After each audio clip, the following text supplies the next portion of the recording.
Hi there, and welcome once again to Peninsula Players Presents with the history of Peninsula Players Theatre from 1935. And I'm here with Audie. Hello, Audie. Hi, Greg. How are you How are you? today? I'm good. I'm good. How are you? Cheerful. Good. Well, that's it. That's very good because what we're about to go into is not cheerful at all. Oh, no, No, it's not. let's keep positive as we can. Okay. And remember, that the theater is still here, though what we're about to go through, the theater, it looks pretty bad for the theater. So, just to backtrack to 1958, because there are some things we need to cover that happened that year that move on into 1959 was well, one of the things was 1958 wasn't good. Box office was down, right? Yes, yes. And the recession, people were not coming up to the county in droves like they had in the past. And so Mhm. everything was down. And there were many debts that weren't paid, not just mortgage payments, but stockholders were not getting their dividends. Correct. Yeah. Yeah. And Caroline Fisher, was losing people. Uh, the In 1957, at the end of 1957, she lost Edith. Edith decided to retire, so she's not there with her formidable self, keeping people in line or keeping the books and getting everything straight. So And then also during 1958, we did mention it, but in passing, Walter Martini, who was the general manager, right? correct. Yes, he was hired at the beginning to be the GM for the season, And he quit. and he quit in the middle of the season, and partially because of what was going on financially with the company, because everything was down, and Caroline was struggling to make the mortgage payments and to pay the bills. So he quits in the middle of the season. And also, a rather big thing, which we will talk about in a little bit later, is the board quits. They do. They all resign at Mhm. towards the beginning, I believe, of that 58 season. And we will talk about how that came about and why. So at this point, after the 58 season, Caroline is pretty much on her own. Right. And I think she's very distraught about what's happening and she's frustrated. And we know that through history, at one point, Caroline gets so distraught and overwhelmed that she throws the financial records of the theater into the bay. And I think this is when it happens, is Yeah. before she goes back to New York. Um, Yes, and they are after the 58 season, they moved to New York because of Rodian's job. yes, as a TWA pilot, he's been rerouted to fly the New York to Paris route. So back to New York, there they go for that. And And when she gets there, she's hospitalized. Her rheumatic fever is still affecting her. yes, So and as you said before she left, she threw the books into the bay. mm. Rather dramatic. And Heloise was there and she kind of swam back out to collect what she could, but I don't know if anything was salvageable. Hmm. So Hmm. And so they're out in New York, and Caroline is hospitalized again, as you said, and they don't have any. They're not doing show trains because they're out right. there, and the show trains were helping to pay the mortgage. Right. It was kind of the part-time job she created for herself for extra funds to continue to do that. But unfortunately, there was a problem with some embezzlement. And so she didn't have all of those funds that she wanted to put towards the mortgage. And she was a kind and sensitive person and didn't want to cause legal problems for the person who was embezzling. So, Which was about $7,000, I think. right. Yeah, that's what is mentioned by Heloise. Yeah. So they're out in New York, and I did want to just review things about the building of the new all-weather pavilion. it was originally built with a construction loan, Correct. right? And Yes. then it needed a long-term mortgage, but there were some problems with that. Right. And we, in previous episodes, have discussed how charismatic Caroline is, in that she probably could have gotten a 20-year mortgage if she had gone into the bank herself to do that. But we have to remember what time period we're in. We're Hmm. in 1956, 57, 58, which is a time frame with a married woman couldn't even get a credit card by herself. She needed her husband to co-sign. And so you look at the financial structures of women at that time period. So her hands were kind of tied with that, and she had to rely on all of the men on the board and let them do that. So what she wanted was a 20-year mortgage, but what they came back with was a 3-year mortgage. And for a theater company that only made maybe a profit of $500 a year, that was very daunting and weighed heavily on her. Because that was like $40,000, is that correct? I think so. It's been from, I think it started at 30 for what the construction was going to be, but I think the costs elevated to 40,000 by the end of it. And some And of the stocks that were sold for that too weren't all just used for the construction. They were also used to help pay Mama and Papa for the property that Caroline and Rodian had purchased. So that they could have a retirement. so Caroline was wanted a 20-year mortgage, which was more realistic as Mhm. opposed to paying off that much money in just 3 years. Right. But you had come up with some history about women at Right. this time and finances, and you mentioned that I think in France in 1881. Right. What I had found was in 1881, France grants women the right to own their own bank accounts. And 5 years later, it's extended to married women in France who are allowed to open up their own bank accounts without their husband's permission. But the US does not follow suit until the 1960s. Oh, amazing. So we're not there yet. We're not to the 1960s yet when all of this is going on for Caroline. So And it wasn't until I think you said 1974 Equal Credit Opportunity Act. right. And then that act was passed by the US. And until then, banks had required single, widowed, or divorced women to bring a man in with them to co sign any credit applications that they were applying for, regardless of their income. So there's a big discrepancy in equal rates for financial things what's going on right now. Yeah, so this all colored Caroline's work at the theater with the mortgage and with the board. And Right. And who's going to be responsible for what with that indebtedness and with that corporation? So, and this is a corporation. That's the other thing we have to keep remembering. It's not a non for profit right now, it's a corporation with stockholders. and I'm imagining a lot of people listening to this out there groaning and what the state of things for women back then, Yep, which wasn't that long ago. yep. So, so Caroline is out in New York and she's trying to organize things out from out there. And as we said, she ended up hospitalized. Mhm. And and there were people that she normally depended on who could were not available. Right, just because their careers were blossoming. So she still has the dream of Peninsula Players and functioning. She's going to get out of this. She's going to find a way. She has tenacity. And Leo's not available. He's touring or on Broadway. And Jim McKenzie is now working for Westport Country Playhouse as their general manager.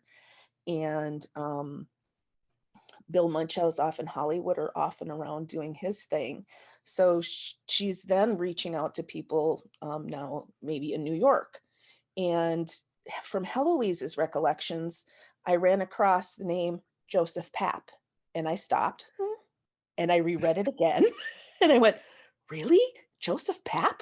Okay. She had gotten a hold of Joseph Papp to be the general manager for the season and then reached out to Harvey Korman to direct and help act in the shows. So she's lining up a company, she's getting people together, she's getting shows lined up.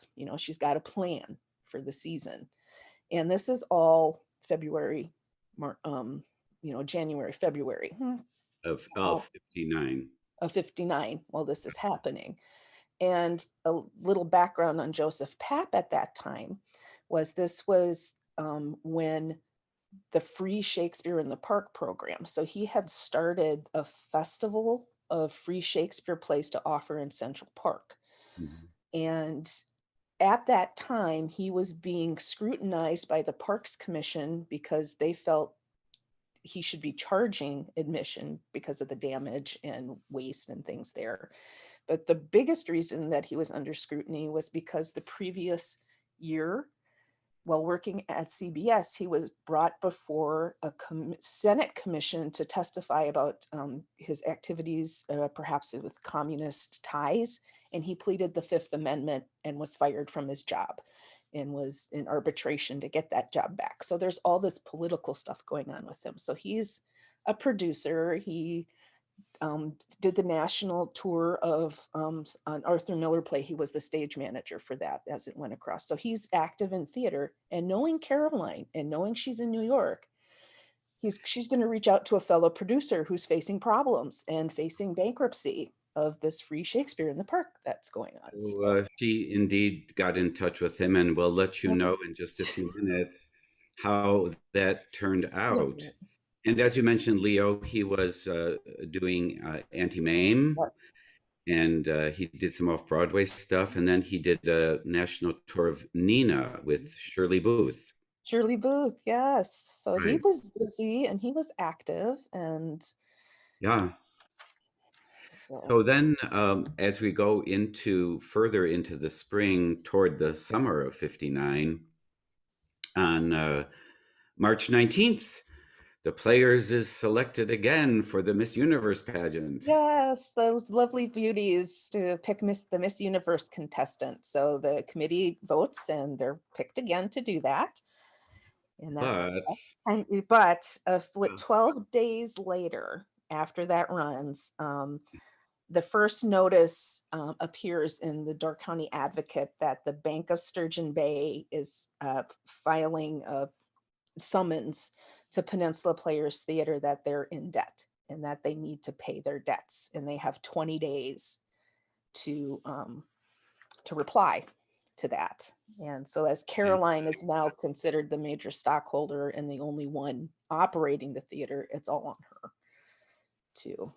and just if anyone was anxious about that, the Miss Universe pageant did go on, but it was moved to the high school, right? Right. Yes, that is correct. After this notice comes out from the bank, there is some hope. Caroline has some hope because of public reaction. Correct. She does. There's editorials that are running in the newspaper. And then in April, about 30 days later after these notices are continuing to run, there's articles across the state of Wisconsin. And I even found headlines in Miami. The Miami Herald ran some headlines about this. And what they were reporting was foreclosure notices were starting to appear. So the Bank of Sturgeon Bay is foreclosing on its mortgage on the property of Peninsula Players. So what's kind of distinctive about that is the term property doesn't mean real estate. In this essence, they're referring to the lighting equipment, the costumes, the theater chairs, the audience chairs, anything that's considered that portion of property was the value of what the debt incurred was. So that's what the creditors were lining up and trying to get a hold of that's what they mean by property. And so that we don't paint the Bank of Sturgeon Bay as a complete villain. Oshkosh paper, which was really nice. It does, the headline read the Sturgeon Bay Bank forecloses, but they were able to talk to its vice president and cashier, Lester Cohn.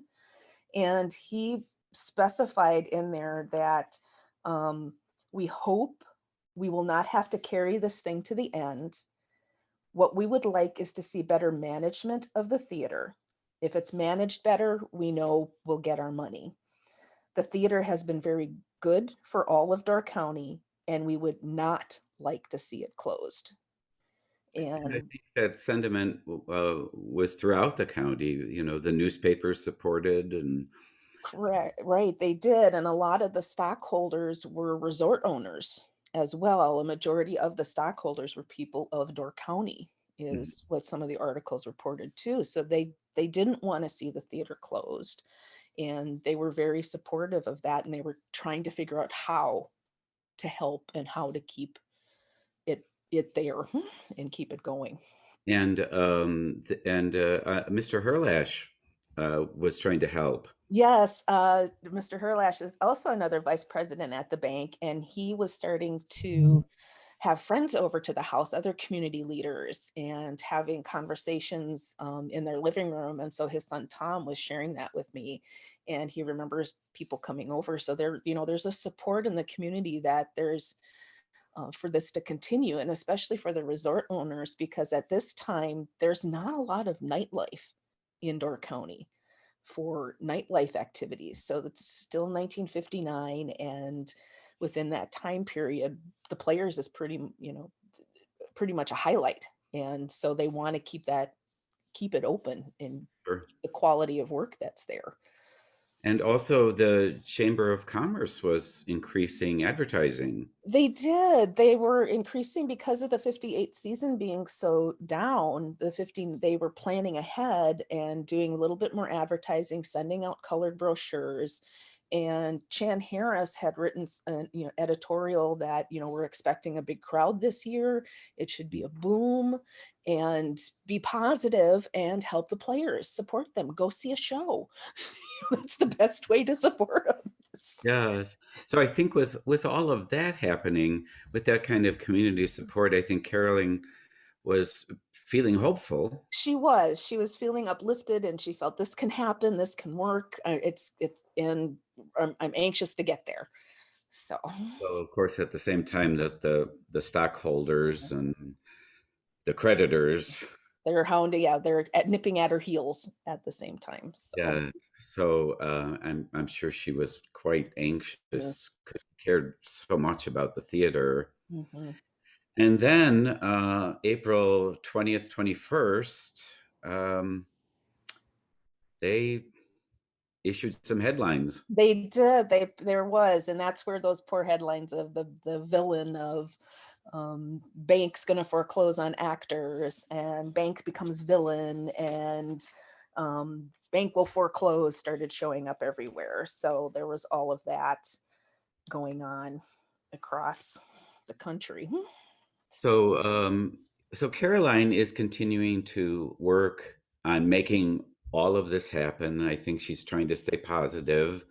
But then on Memorial Day weekend, Memorial Day was May 25th that year. On that weekend out in New York, they Mhm. had a sort of tragedy. She did. She had all of the kids in the car, and they were traveling, and they were in Huntington, Long Island, when they get into an automobile accident. And this is a time before seatbelts. So Caroline is driving, and Dunya's in the passenger seat, and the other two children, Heloise and Rodian, are in the back. And it's such a severe crash that Caroline has injured her chest, she's injured her hip, and Dunya made contact with the windscreen. And she's rushed to the hospital, and luckily there's a plastic surgeon on duty when she arrives, but she needs about 60 stitches put in for different scarring. So they're both in the hospital. Caroline's banged up and now in physical pain, Mm. and she thinks she can't go on. It's like this was a pivotal moment for her of, I can't do it. So she calls Joseph Papp and lets him go, and lets the entire company go, and just says, I don't go find work because I don't know if I can give it to you. So So we'll never know what would have happened with Joseph Papp if not for the accident. yeah, And so, of course, then these people all sought work as they they needed to. they did, and Harvey then went and got contracts with Drury Lane for the summer and Hinsdale summer stock company, where then also Bob Thompson was performing that summer. So But knowing Caroline, mhm. she's kind of has an indomitable spirit. Then 2 weeks later, things She's change. feeling better. Yeah, she's feeling better. And she's like, okay, I can do this. We can do this. Okay. So Dunya's back. I think Dunya might still be in the hospital in New York. But she gathers up Heloise and Rodian and they go to Chicago. And she's like, They fly okay, there. yeah, they fly there. And Heloise is like, we're going to do this. Mom's going to gather up a company and we're going to find who we can in Chicago to work and get this season started. And this is in June. And this is in June now. So it's like around June 20th, June 20, around that time period. They get to Chicago and they're going to go visit a friend, and Caroline collapses and again has to be hospitalized. And so she's now in the hospital and And they're her diagnosis is, whereas she was hospitalized before because of rheumatic fever, this is another thing, it's a more complicated bronchiectasis. yeah. And so it's a bronchial disease that's permanent. So whereas when you have bronchitis and you can have medication for that, which I suffer from bronchitis quite a bit, it's non-reversible. So the breathing tubes permanently are affected and damaged. And this is now something she's going to be battling for the rest of this weeks ahead and summer ahead. So, And so she's there. she's in the hospital. And then around June 20th, she talks to Heloise and hands her a clipboard of notes. She does. And Heloise's response is, oh my gosh, if I don't help mom get this theater open, I think she'll die. You know, it's like this is what's going to boost her up and this is her spirit. And Caroline gives it to her and says, open the theater, go do it. And also to remind people that Heloise is 17 years old at this Yes. time, and she heads up north with her brother Rodian, who is 9, to open 9. the theater. Yes. And they get on that Greyhound bus in Chicago and head north. And Caroline doesn't really have any much funds with her because she's like on this bus and on the way she's thinking to herself, I'm not as outgoing as my mother. I'm really a bit shy and she's kind of nervous, but she's got to be strong for her 9-year-old brother who's sitting next to her. So they get to, I believe, Green Bay, and she contacts a family friend who then drives them up to the theater. And she's contacted another family friend who brings them some food. But once she gets there, she doesn't have the keys to the theater. She has to break in to the buildings. The phones aren't connected, the utilities aren't on, there's no gas, there's no water, there's nothing. And it's really primitive camping is what her and Rodian are doing. And then a family of her classmate, as I said, brings her food and they're actually building campfires on the beach to cook. And that is how they start the season. And there was the family lawyer involved, right, who I helped? I believe so. Yes. I think he was either the person who drove to and from the bus station to get her there, and the family lawyer was a public defender too, wasn't a high priced um, lawyer at that, but he was helping in that respect. And so they've got to, open up the buildings and do all of this other stuff. And it's just the two of them, just 17-year-old Heloise and 9-year-old Rodian out there. So I think you'll have to tune in next time to see if they indeed do open the theater and get a season going, because I can't, those circumstances are crazy. I know. It is. It's amazing. But she's like, okay, mom was 19 when Peninsula Players started. She's like, okay, I'm going to do this. Well, and I want to just remind our audience that the theater is still there, so it did survive. But tune in next time to find out how it happens. All right. Thanks for being here. And thanks again, Audie. Thanks, Greg. We'll see you next time.